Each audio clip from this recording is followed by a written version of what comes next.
মায়েরও পছন্দ ছেলেরও পছন্দ, তাই তো মা ছেলের পছন্দের আজকে সকালের নাস্তা। তা হাই এভরিওয়ান, আমি রিঙ্কু, আমার নতুন একটা ব্লগে সকলকে স্বাগতম। তো আমি এই যে সকালে হচ্ছে আলু ভাজি করব এখন। তো রুটি করা আছে, আমি শনিবারে একবারেই বেশি করে রুটি করে রেখেছিলাম, তো যখন শেষ হবে তখন আবার বানিয়ে নেব। তো আলু ভাজি আর হচ্ছে রুটি আর ডিম ভাজি, এটা আমাদের সবারই মোটামুটি পছন্দ। তো আজকে যেহেতু আমি আর রিয়ন বাসায়, তো আমি আর রিয়নই খাবো। তো আলুগুলো এই যে ভেজে নিয়েছিলাম, তো পেঁয়াজ আর আলু হচ্ছে আমি একসাথে কেটে ধুয়ে নিয়েছিলাম। তো আলুটা আমি ভেজে নিয়েছিলাম, একদম ঝরঝরা হবে আলুটা। এই আলু ভাজিটা খুবই পছন্দ আমাদের সবার। আর এই আলুটা তোমার কাটার সময় আমি হচ্ছে খোসা সহ কেটেছি, খোসা সহ কাটলে কিন্তু আলু ভাজিটা অনেক ভালো লাগে খেতে। তো আমি এই যে আলুটা ভেজে নিয়েছি, আলু ভাজিটা ভাতের সাথেও কিন্তু ভালো লাগে, ডাল আলু ভাজি দিয়ে আমার কিন্তু খুবই পছন্দ ভাত। আর আজকে হচ্ছে আমরা রুটি দিয়ে খাবো আলু ভাজিটা। তো আলু ভাজিটা করা হয়ে গিয়েছে, আর রিয়নও পছন্দ করে, দেখলাম রিয়নও অনেকটা পছন্দ করে আলু ভাজি দিয়ে রুটি। ও অ্যাকচুয়ালি মিষ্টি কিছু দিয়ে রুটি খেতে চায় না, সবজি টাইপের কিছু হলে রুটিটা পছন্দ করে, ডাল কিংবা আলু ভাজি এইসব দিয়ে ও রুটিটা পছন্দ করে। তাই আমি আলু ভাজিটা করে নিয়েছি, আবার স্কুল আছে ওর, তো ওকে নাস্তা খাইয়ে আমি স্কুলে দিয়ে এসে তারপর হচ্ছে আমি রান্না করব। তো আলু ভাজিটা এই যে নামিয়ে নিচ্ছি, আর হচ্ছে ডিম ভেজে নিব। ডিমটা আমার অতটা মানে ভালো লাগে না খেতে, তো রিয়নের জন্য মানে একটা ভাজি করে নিচ্ছি, রিয়ন আমি দুজনেই খাবো। তো যেহেতু ওরা আমার খাবারটা সকালে একসাথেই খাওয়া হয়, তো দেখা যায় একসাথে করে মা ছেলে খেয়ে নিই আর কি।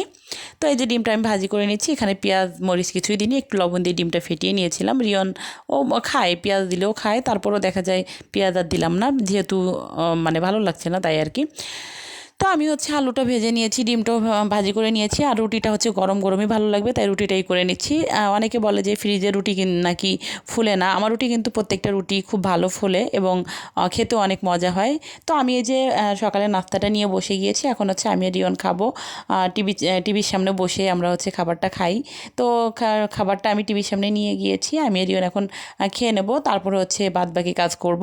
তো আমি দেখলাম যে টাইম আছে, তো আমি হচ্ছে মাংসটা বসিয়ে দিচ্ছিলাম।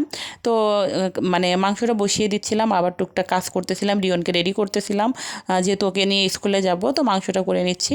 তো মাংসটা যেভাবে করি সেইভাবে করে নিচ্ছি, নতুন করে করার কিছু নেই।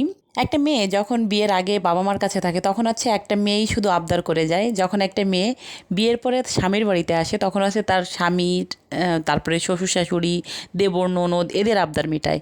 যখন সে মা হয় তখন হচ্ছে তার বাচ্চার আবদার মেটায়। তো আসলে কিন্তু আমাদের মেয়েদের এই জিনিসগুলোতে কখনো খারাপ লাগে না, বরঞ্চ একটা মেয়ে কিন্তু অনেক খুশি হয় অন্যের আবদার মিটিয়ে। আসলে মেয়েরা মনে করে যে এগুলোই আমাদের জীবন। তো আমাদের কিন্তু সেই মানে ঠিক সেরকমই। তো আমি দেখা যায় একটা সময় বাবা মার কাছে আবদার করতাম, তারপর হচ্ছে যখন বিয়ে হয়ে গেল হাজব্যান্ড যেটা পছন্দ করে সেটা করতাম। এখন দেখা যায় যখন ছেলে হয়ে গেছে রিয়ন, এখন দেখা যায় সব কিছু মানে নিজের খাবার, ওর খাবার দাবার এখন হচ্ছে এইগুলো নিয়ে আমার মানে চিন্তা, দেখা যায় ও কী খাবে, ও কী পছন্দ করে, ওর আবদারগুলো মেটাতেই ভালো লাগে। তো এটা কিন্তু খারাপ লাগা না, অনেক ভালো লাগে, অনেক এনজয় করি আমি ব্যাপারটা।